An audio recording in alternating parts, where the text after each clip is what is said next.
So next topic बच्चे लोग, method, ways and means of protecting the consumer. So we already know some rights, the responsibilities, the reason why there is a Consumer Protection Act.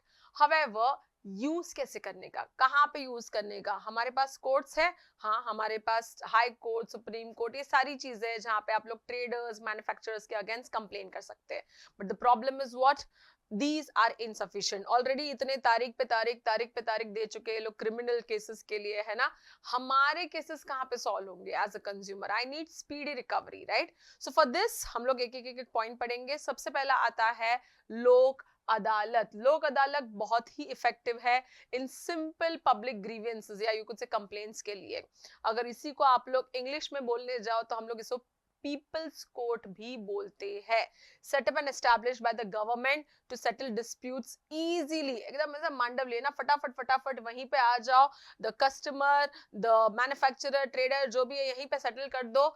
ऊपर तक या बड़ा लड़ाई लड़ने की जरूरत नहीं है. वहीं पे जाएंगे, on the spot decisions are taken, right.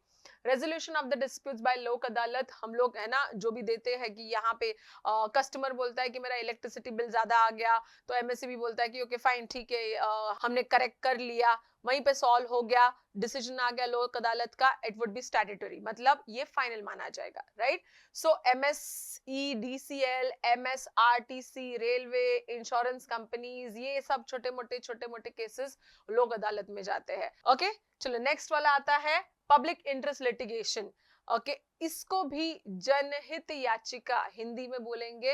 आएगा कितना? दो मार्क्स के लिए. Please make sure that these two, the लोक अदालत एंड जनहित याचिका, ये दोनों बहुत ही कॉमन है. एक्सप्लेन द टर्म्स में 2 मार्क्स के लिए आने के लिए. Do not leave this topics. Okay so public interest litigation का मतलब क्या है? एक legal action which we will initiate on the manufacturer or any such matter जो as a group of consumers हम सबको इफेक्ट कर रहा है जनरल पब्लिक के इंटरेस्ट में.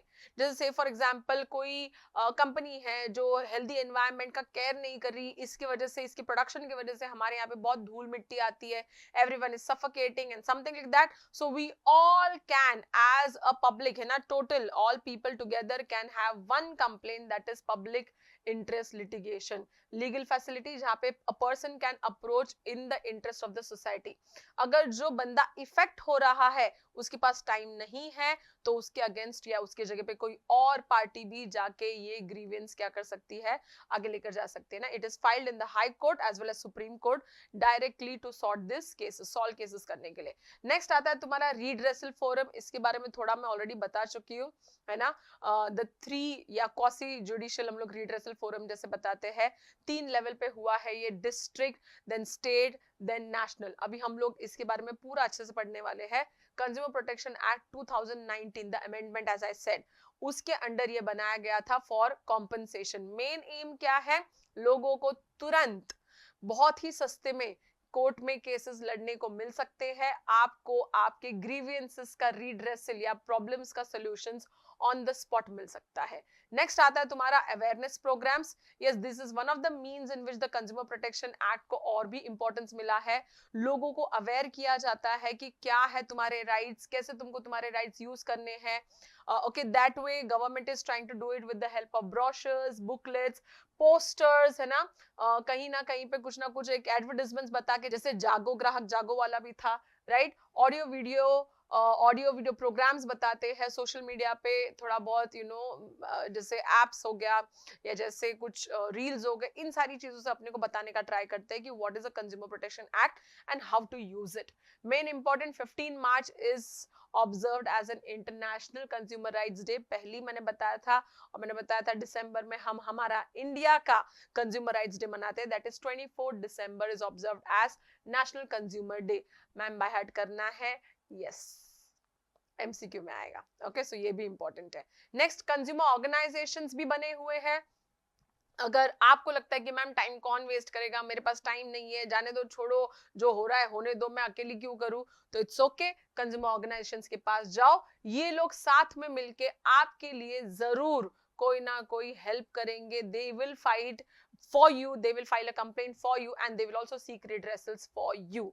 It will strengthen the consumer movement. हर किसी को ऐसा तो लगेगा अगर मैं नहीं तो कोई और तो मेरे साथ है ये सारी चीजें करने के लिए. नेक्स्ट आता है तुम्हारा consumer welfare funds. Okay, now consumer welfare fund का मतलब क्या है? फंड, पैसा है यहाँ पर. Okay, department of consumer affairs ने क्या किया, एक ऐसा फंड बना के रखा है जहां पे जब जब आपको चाहिए आप लोग इस फंड में से पैसे निकाल सकते हो. अगर आपको केसेस लड़ने हैं या यू कुड से रिसर्च करना है किसी प्रोडक्ट के बारे में, टेस्टिंग के लिए देना है कोई प्रोडक्ट है ना, ऐसे सब see you can first of all consumer education के लिए हम लोग जागो ग्राहक जागो या रील्स वील्स ऐसे सब बनाने के लिए पैसा दे सकते हैं. ऑनलाइन कंप्लेंट्स फाइल करने के लिए हो सकता है. काउंसलिंग, अगर आपको लगता है कि मुझे जानना है कि मैं कैसे ही क्या करूं कैसे नहीं करूं, कंज्यूमर कंप्लेन करूं नहीं करूं, बड़ा मैन्युफैक्चरर है क्या ही होगा, क्या ये सच में मेरे अगेंस्ट कुछ कर पाएगा नहीं कर पाएगा, go for counselling. Then you can go for guidance how to do what to do and also you can help और take this money for testing the products in the laboratory. इसका भी पैसा लगता है, तो ये सारा चीज इस फंड से निकाल सकते हो. ओके, अब ये सारी चीजों के लिए पहले भी लेजिस्लेटिव मेजर्स बने हैं. कंज्यूमर प्रोटेक्शन एक्ट के पहले कई ऐसे बिजनेसमैन को ये सारी चीजें रोकने के लिए लॉज बने हैं, जैसे कि sale of goods act 1930, essential commodities food would जो है ना उसका क्या ही रेट होना चाहिए इसके लिए 1955, standard of weight and measures, कौन सा वेट 250 ग्राम 500 ग्राम है ना, क्या वेट यूज होना चाहिए उसके लिए अलग से बना था. Bureau of Indian standard BIS है ना उसके लिए 1969, food safety and standard act के लिए 2006 में बना था, नेशनल फूड सिक्योरिटी एक्ट 2013, और बाकी इन सब को मिला के एक अपना रामबाण है ना कंज्यूमर प्रोटेक्शन एक्ट 2019 बना, जिसके वजह से हम लोग है ना आजकल कंज्यूमर प्रोटेक्शन के लिए कोर्ट में केसेस लड़ सकते हैं. So these were all the methods, ways and means of consumer protection that we were studying. एक टॉपिक सिर्फ 2-2 मार्क के लिए आएगा, पूरा आंसर कभी नहीं आया है, तो याद रखो छोटे छोटे टॉपिक्स पढ़ो जो जो एग्जाम में आए हैं, that's it, nothing else. Okay, next वाला इंपॉर्टेंट है, कीप वॉचिंग.